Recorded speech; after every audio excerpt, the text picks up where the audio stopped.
안녕하세요. 한국산업은행 산업기술리서치센터 바이오헬스 팀에서 근무하고 있는 조규영 전임연구원입니다. 앞으로 저희 리서치센터에서는 매월 주요 경제, 금융 및 산업 트렌드를 쉽게 풀어드리는 KDB 이슈터치 컨텐츠를 통해 인사이트를 전해드리려고 하는데요. 매월 다양한 연구원들이 직접 참여하여 최신 보고서의 내용을 핵심만 쏙쏙 짚어드릴 예정이니 많은 기대 부탁드립니다. 그럼 이번 달 첫 번째 리포트부터 함께 만나보시죠.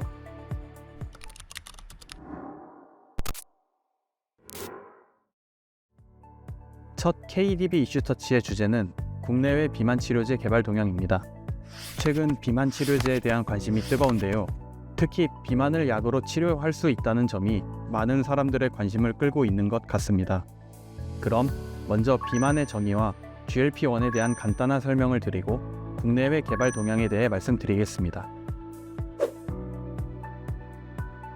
비만은 지방 조직이 체내의 과잉으로 축적되어 대사 장애가 유발된 상태를 의미하며 원인에 따라 크게 1차성 비만과 2차성 비만으로 분류합니다. 전체 비만의 90% 이상이 에너지 섭취량과 소비량의 불균형으로 체중과 체지방이 증가된 1차성 비만에 해당하며 2차성 비만은 유전 및 약물 등으로 유발된 비만을 의미합니다. 그래프를 보시면 비만에 대한 명확한 정의는 없으나 일반적으로 세계보건기구의 가이드라인상 BMI 30 이상인 경우 비만으로 정의하고 있으며 한국은 25 이상일 경우 비만, 30 이상인 경우 고도 비만으로 정의하고 있습니다.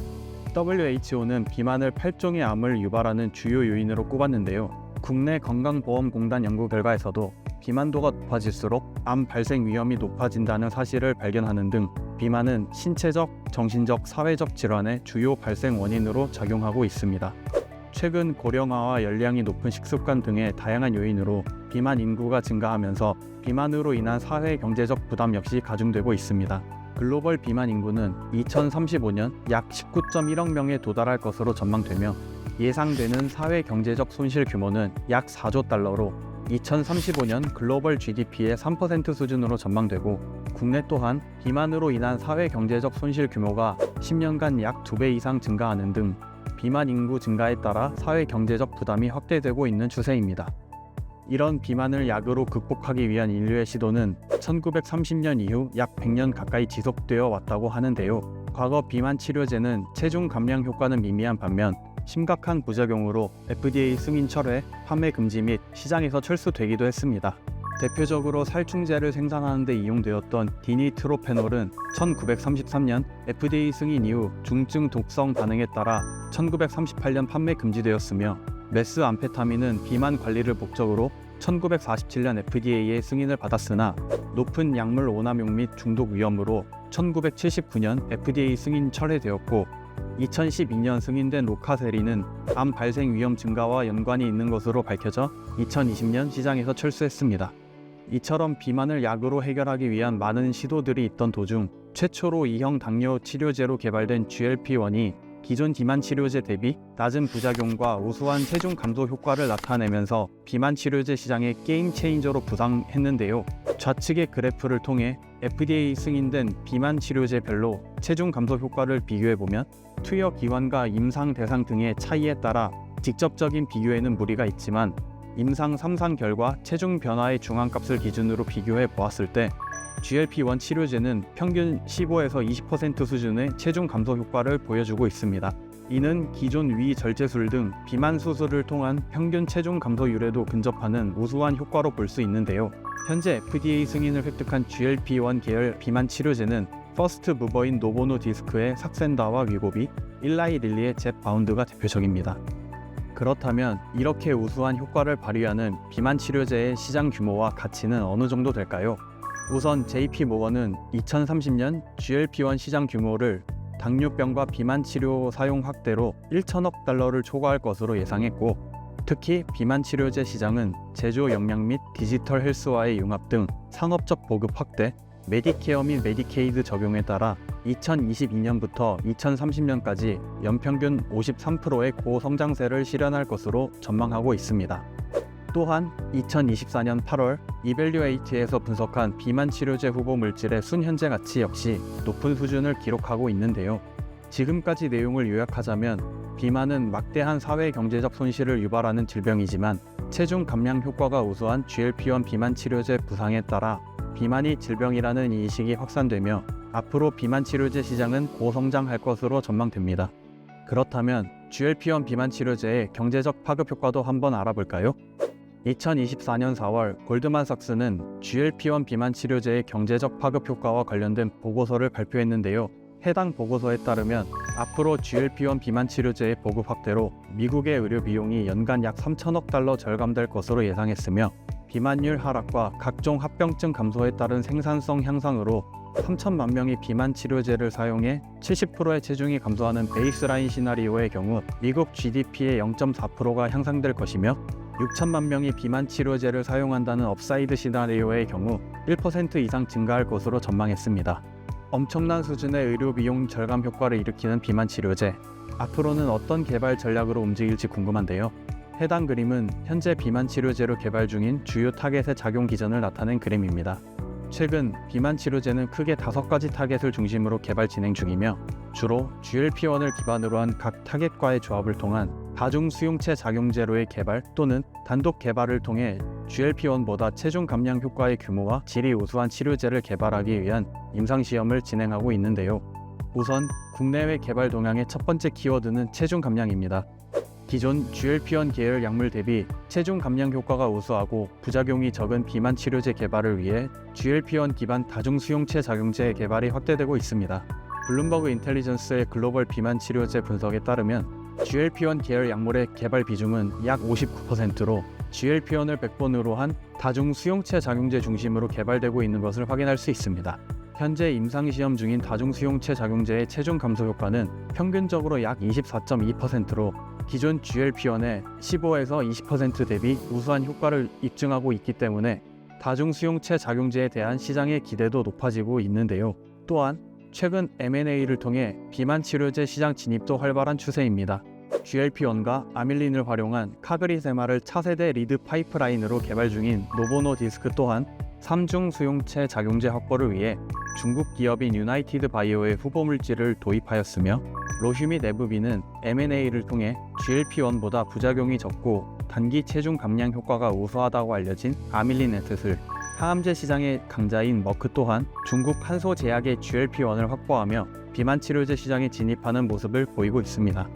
이와 같이 글로벌 빅파마들이 체중 감량 효과 극대화에 막대한 자본을 투입하고 있는 가운데 이러한 체중 감량 효과가 기업 가치에 어떤 영향을 미칠지도 궁금해지는데요.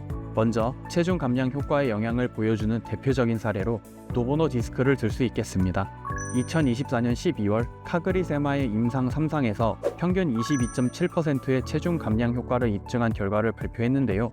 좌측 그래프에서 볼 수 있듯이 기존 세마글루타이드와 대비해 우수한 체중 감량 효과를 나타냈음에도 불구하고 회사가 제시한 목표 감량 효과인 25%에 못 미치자 당일 주가가 약 20% 하락하는 등 사상 최대 폭락을 시현했습니다. 이처럼 체중 감량 효과가 중요한 상황에서 퍼스트 무버인 일라이 릴리와 노보노디스크는 직접 비교를 통해 경쟁 약물 대비 우월한 체중 감량 효과를 입증하고 있는데요. 2024년 12월 일라이 릴리는 과체중 및 비만 환자 대상 자사의 젯바운드와 노보노디스크의 위고비와 직접 비교한 임상 3비상 결과를 발표하며 젯바운드가 위고비보다 우위에 있음을 입증했습니다.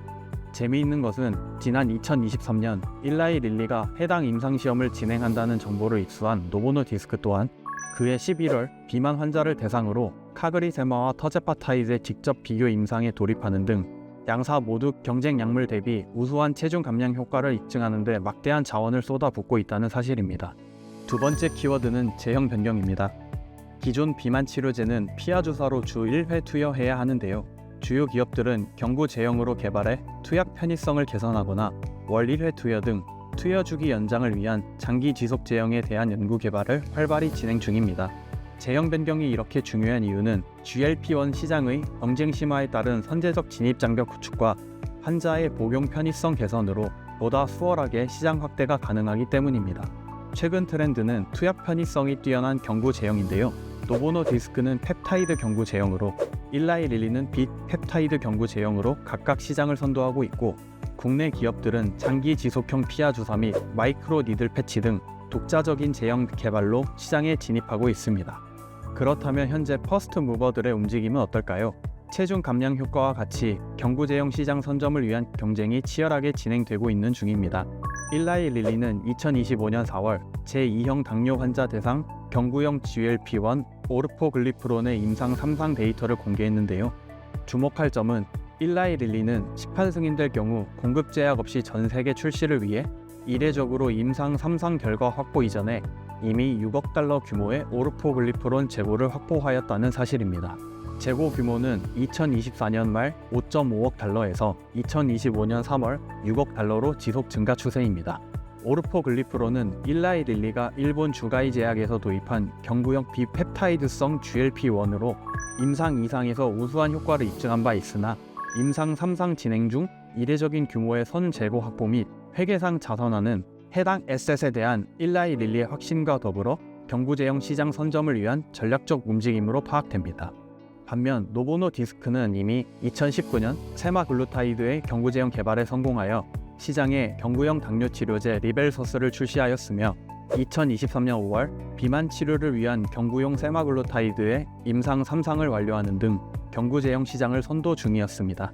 다만 경구제형 생산 시 주사제 대비 10배가 넘는 고용량의 세마글루타이드가 필요한 상황에서 펩타이드 생산 캐파 부족 등 세마글루타이드 공급 부족 이슈로 NDA 신청은 미루고 있었습니다. 2025년 4월 일라이 릴리의 오르포글리프론 3상 성공 발표 이후 시장에서는 노보노 디스크가 경구제형 시장 선점을 위해 연초 경구 세마글루타이드의 NDA를 신청했다는 소문이 퍼졌는데요.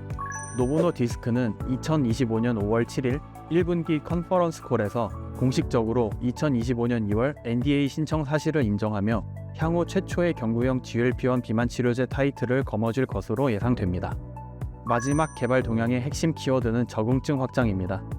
퍼스트 무버들은 임상시험 시 수많은 2차 평가 지표를 활용해 약물의 적응증 확장 가능성을 탐색하고 있습니다. 일반적으로 2차 평가 지표의 수가 늘어날수록 임상 장소 및 환자의 부담 증가로 임상 프로토콜 부담이 확대되지만 퍼스트 무버들은 막대한 자본과 노하우를 활용해 비용 절감과 임상시험의 가치를 극대화하고 있고, 일례로 노보노 디스크의 카그리세마는 평균 28.8개의 2차 평가 지표를 기록하기도 했습니다. 그 결과 GLP-1의 패러다임은 비만 치료에서 만성 질환 치료로 나아가고 있으며 노보노 디스크의 세마글루타이드는 심혈관 질환 적응증을, 일라이 릴리의 터제파타이드는 폐쇄성 무호흡증으로 라벨을 확장하기도 했습니다. 다만 적응증 확장 또한 임상시험을 거쳐 유효성을 입증해야 하는 만큼 라벨 확장은 쉬운 일이 아닌데요. 일라이 릴리는 2025년 5월 1분기 공시에서 터제파타이드의 신부전 적응증 NDA 제출을 철회하였다고 공개하였습니다. 지금까지 비만 치료제의 국내외 개발 동향에 대해 알아보았습니다. 여기서 잠깐 오늘 강의 내용 중에서 퀴즈를 하나 준비했습니다. 방금 설명드린 내용인데요. 최초로 2형 당뇨 치료제로 개발된 이 물질은 기존 비만 치료제 대비 낮은 부작용과 우수한 체중 감소 효과를 나타내면서 비만 치료제 시장의 게임 체인저로 부상했는데요. 이 물질은 무엇일까요? 정답을 보내주시면 추첨을 통해 소정의 선물을 드릴 예정이니 많은 참여 부탁드립니다. 이상으로 KDB 이슈터치를 마치겠습니다. 감사합니다.